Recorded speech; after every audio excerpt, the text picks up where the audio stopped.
కొనిదెల పవన్ కళ్యాణ్ గారు,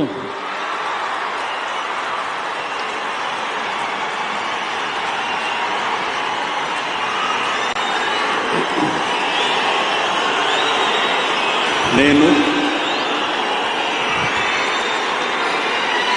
కొనిదెల పవన్ కళ్యాణ్ అనే నేను శాసనం ద్వారా నిర్మితమైన భారత రాజ్యాంగం పట్ల నిజమైన విశ్వాసం, విధేయత చూపుతానని, భారతదేశ సార్వభౌమాధికారాన్ని, సమగ్రతని కాపాడుతానని, ఆంధ్రప్రదేశ్ రాష్ట్ర మంత్రిగా